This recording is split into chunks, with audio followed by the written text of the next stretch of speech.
माँ मुझे भूख लग रही है, कुछ खाने को दो ना। सुबह से तुमने खाने को कुछ भी नहीं दिया है। जब पिताजी थे तो रोज हम कितनी अच्छी अच्छी चीजें खाया करते थे, जलेबी, समोसे, कचौरी। लेकिन अब तो ढंग से एक रोटी भी नहीं मिलती। बच्चों, तब तुम्हारे पिताजी थे, लेकिन अब वो नहीं है। तुम लोग जानते हो ना, घर में राशन खत्म हो गया है। किराने वाले को जब तक मैं पुराने उधार चुका न दूं, तब तक वो मुझे राशन नहीं देंगे। मुझे नहीं पता, मुझे खाना खाने के लिए चाहिए। भूखे पेट मेरे पेट में दर्द हो रहा है। दामिनी से अपने दोनों बच्चों की ऐसी हालत नहीं देखी जा रही थी। दामिनी का पति आकाश एक फौजी था जो देश की रक्षा करते हुए जंग में शहीद हो गया। पति की मौत के बाद दामिनी और दामिनी के दोनों बच्चे साक्षी और सक्षम की जिंदगी में बहुत बड़ा बदलाव आ गया था। आकाश के जाने के बाद दामिनी को काफी परेशानियों का सामना करना पड़ता था। अपने बच्चों की बात सुनकर दामिनी की आंखों में आंसू आ जाते हैं और उसे वो पल याद आते हैं जब उसके पूरे परिवार में सिर्फ खुशियां ही खुशियां थी। मैं आ गया बच्चों, देखो मैं तुम दोनों के लिए क्या लेकर आया हूँ। पापा आ गए, पापा आ गए। पापा, आप हमारे लिए क्या लेकर आए हैं? मैं अपने प्यारे बच्चों के लिए बहुत सारी चीजें लेकर आया हूँ। आप आ गए? कैसे हैं आप? मैं ठीक हूँ। कितना समय हो गया तुम लोगों से मिले हुए, लेकिन मैं इसमें कर ही क्या सकता था। देश को मेरी जरूरत है। मैं जानती हूँ और मुझे गर्व है कि मैं इतनी बहादुर फौजी की पत्नी हूँ। दामिनी इन सारी बातों को याद करते हुए रोने लगती है कि तभी उसे ख्याल आता है कि उसके बच्चे भूखे हैं। इसलिए दामिनी अपने आंसू पोंछकर बाहर खाने की तलाश में जाती है। हे भगवान, कितनी बेशरम औरत है ये। इतनी बार बेइज्जती करी है, लेकिन दोबारा भीख मांगने आ गई। कितनी बार कहा है तुझे कि दुकान पर तभी आना जब पुराना उधार चुका दो, लेकिन नहीं, ये कोई सरकारी किराने की दुकान नहीं है कि जब चाहो उठकर फ्री में राशन ले जाओ। यहाँ राशन लेने के लिए पैसे लगते हैं, समझी? भाई साहब, आप जानते हैं ना कि मेरे घर के हालात कैसे हैं। मेरे पति के जाने के बाद घर में पैसों की काफी परेशानियां आ गई है। मैंने कई जगहों पर काम ढूंढने की कोशिश की, लेकिन मुझे कहीं पर भी काम नहीं मिला। मेरे बच्चों ने सुबह से कुछ नहीं खाया है। भगवान के लिए मेरे बच्चे पर रहम कीजिए। यहाँ से 2 मिनट में दफा नहीं हुई तो धक्के मार के सबके सामने तुझे यहाँ से निकालूंगा। चल भाग यहाँ से, और आइंदा बिना पैसों के मेरे दुकान के आसपास भी कहीं नजर आई तो देख लियो। किराने वाले की बात सुनकर दामिनी रोते हुए वहाँ से चली जाती है। दामिनी को वो पल याद आता है जब दामिनी का पति आकाश जिंदा था। पूरा गांव उनकी कितनी इज्जत किया करता था। वो पुरानी बातों को सोचकर दामिनी रोते हुए घर वापस लौट रही थी। तभी रास्ते में दामिनी देखती है कि 15 अगस्त आने की तैयारियां चल रही है, जिस वजह से लोग गरीबों को खाने पीने की चीजें बांट रहे हैं। ये सब देखकर दामिनी जल्दी से वहां जाती है और कुछ खाने पीने की चीजें अपने बच्चों के लिए लेकर घर आ जाती है। माँ, तुम ये खाने पीने की इतनी सारी चीजें कहाँ से लेकर आई हो? तुम्हारे पास तो पैसे नहीं थे ना? हाँ बेटा, लेकिन रास्ते में कुछ लोग 15 अगस्त के आने की तैयारियों में गरीबों को ये सारी चीजें बांट रहे थे, इसलिए मैंने भी इसे ले लिया। चलो अब जल्दी से खा लो। हाँ माँ, 15 अगस्त आने वाला है। हमारे स्कूल के टीचर भी बता रहे थे। माँ, जब पिताजी थे तो 15 अगस्त पर हमारे लिए रंग बिरंगे पतंगे लाया करते थे और साथ ही साथ हमारे लिए नए कपड़े भी लाते थे। पिताजी और हम मिलकर साथ में पतंग उड़ाते थे और कई सारे मिठाइयाँ भी खाते थे। काश पिताजी होते तो इस साल भी हम सब पतंग उड़ाते। माँ, 15 अगस्त आने वाला है, इसलिए मेरे दोस्त रोज पतंग उड़ाते हैं। मेरा भी मन करता है पतंग उड़ाने का। मुझे भी पतंग लाकर दो ना।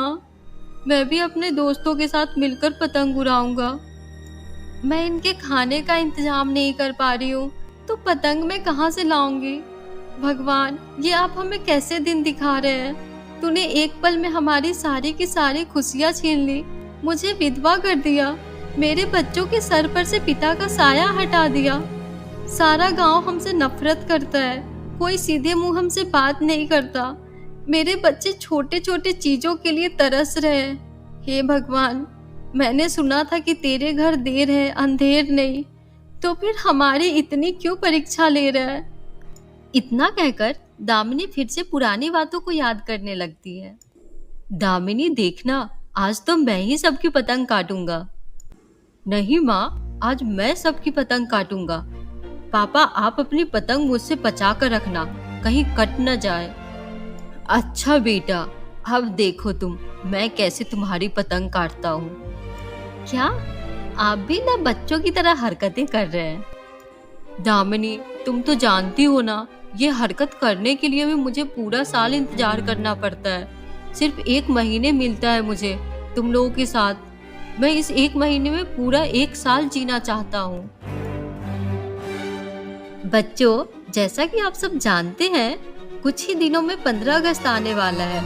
15 अगस्त के लिए हमारे स्कूल में एनुअल फंक्शन हो रहा है। जिसको एनुअल फंक्शन में पार्टिसिपेट करना है, वो बच्चे मेरे पास आकर अपना नाम लिखवा दे। स्कूल टीचर विजय के कहने पर सारे क्लास के बच्चे अपना नाम लिखवा देते हैं, लेकिन साक्षी और सक्षम अपने सीट पर ही बैठे रहते हैं। जिसे देखकर विजय कहता है, क्या हुआ बच्चों, तुम दोनों वहाँ क्यों बैठे हो? क्या तुम्हें स्कूल के एनुअल फंक्शन में पार्टिसिपेट नहीं करना है? सर, हमें भी पार्टिसिपेट करना है, लेकिन हमारी माँ के पास इतने पैसे नहीं हैं कि वो एनुअल फंक्शन में पार्टिसिपेट करने के लिए पैसे दे सके। लेकिन बच्चों, तुम्हारे पिता तो एक फौजी है ना, तो तुम्हारे घर में परेशानी क्यों है?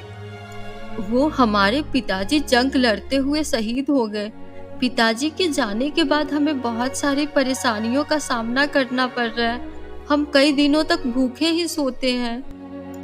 विजय को साक्षी और सक्षम की बात सुनकर काफी बुरा लगता है, इसलिए वो सारी चीजों का पता लगाने साक्षी के घर जाता है, जहाँ वो दामिनी से मिलता है। अरे सर, आप यहाँ?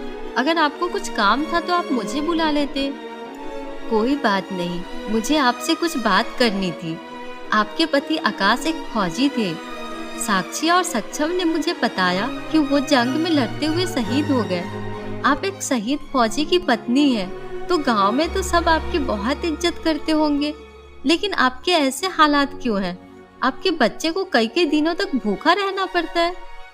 विजय की बात सुनकर दामिनी की आंखों में आंसू आ जाते हैं और वो विजय को सारी बातें बता देती है कि आकाश के शहीद होने के बाद गांव में उनसे कोई सीधे मुंह बात भी नहीं करता है। वो सारी परेशानी विजय को बताने लगती है, जिसे सुनकर विजय की आंखों में भी आंसू आ जाते हैं। विजय बाजार जाकर साक्षी और सक्षम के लिए कई सारे नए कपड़े, मिठाइयाँ और 15 अगस्त में उड़ाने के लिए पतंग लाता है, जिसे देखकर साक्षी और सक्षम बहुत खुश होते हैं। विजय को गांव वाले का बर्ताव दामिनी के परिवार के लिए बिल्कुल भी अच्छा नहीं लगता है, इसलिए विजय पूरे गांव वाले को इकट्ठा करके कहता है, आप लोगों को शर्म आनी चाहिए कि आप एक शहीद फौजी की पत्नी और बच्चों के साथ ऐसा बर्ताव कर रहे हैं। आप भूल रहे हैं कि फौजियों की वजह से हमारा देश सुरक्षित है।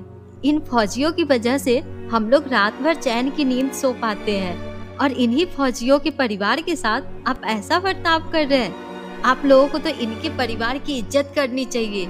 ये लोग अपने परिवार को छोड़कर बिना किसी स्वार्थ के अपनी जान 24 घंटे दांव पर लगाकर हमारी रक्षा करते हैं, और आप इन्हीं के परिवार के साथ इतना बुरा बर्ताव कर रहे हैं। विजय की बात सुनकर गांव वाले को अपनी गलती का एहसास हो जाता है, जिसके बाद सभी गांव वाले दामिनी से माफी मांगते हैं। विजय दामिनी को अपने स्कूल में ही एक टीचर की जॉब दिलवा देता है, जिससे अब दामिनी के घर के हालात ठीक होने लगते हैं।